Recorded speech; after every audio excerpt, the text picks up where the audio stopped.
এসআইআরের ফর্ম কিভাবে নির্ভুলভাবে এবং সঠিক পদ্ধতিতে পূরণ করা যাবে চলেন একটু দেখে নেওয়া যাক। আর সবাইকে এই ভিডিওটি শেয়ার করবেন যেন তারা সঠিকভাবে সঠিক পদ্ধতিতে নির্ভুলভাবে ফর্মটা ফিল আপ করতে পারে, কারণ একটা যদি ভুল হয় নাগরিকত্ব হারানোর ভয় থাকবে। চলেন এবার দেখে নেওয়া যাক কিভাবে এই এসআইআরের ফর্ম নির্ভুলভাবে ফিল আপ করানো যায়। শুরু করা যাক কীভাবে ফর্মটা সঠিকভাবে আমরা ফিল আপ করব।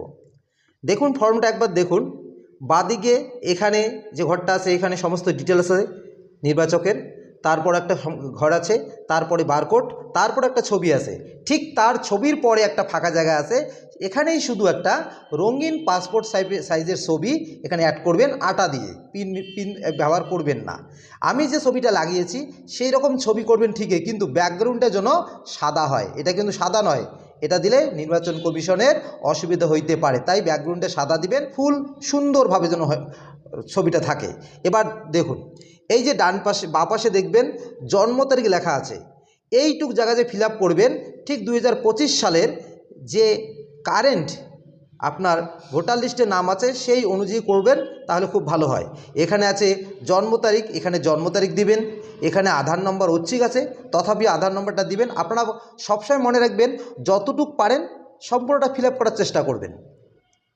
মোবাইল নম্বর দিবেন এখানে, তারপর পিতার বা অভিভাবকের নাম, পিতার বা অভিভাবকের এপিক নাম্বার, মায়ের নাম, মায়ের এপিক নাম্বার, এবার স্ত্রী অবলিক স্বামীর নাম যদি থাকে, অর্থাৎ যদি সে বিবাহিত হয়, যদি ছেলে হয় তাহলে স্ত্রীর নাম দিবে, আর যদি মেয়ে হয় তাহলে স্বামীর নাম দিবে এবং তাদের এপিক নাম্বার দিবেন।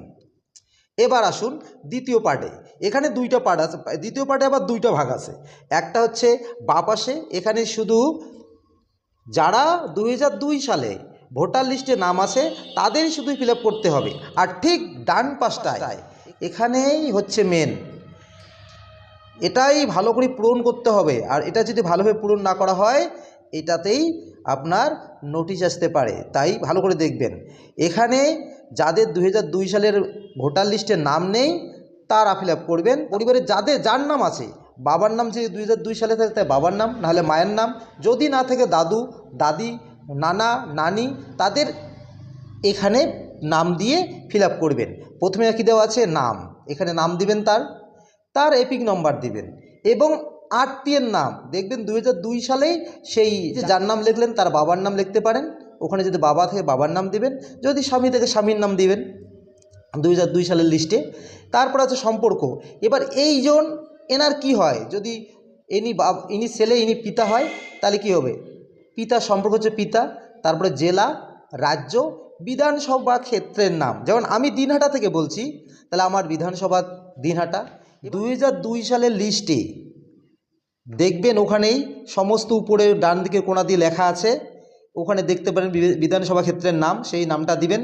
মানে 2002 সালের লিস্টের যে নামটা আছে এখানে যার নাম দেওয়া হয়েছে সেই ব্যক্তির 2002 সালের যে লিস্ট আছে সেটা দেখে এখানে বিধানসভা ক্ষেত্রের নাম দিবেন, এখানে সেই নাম্বারটা দিবেন, বিধানসভা ক্ষেত্রের নম্বরটা।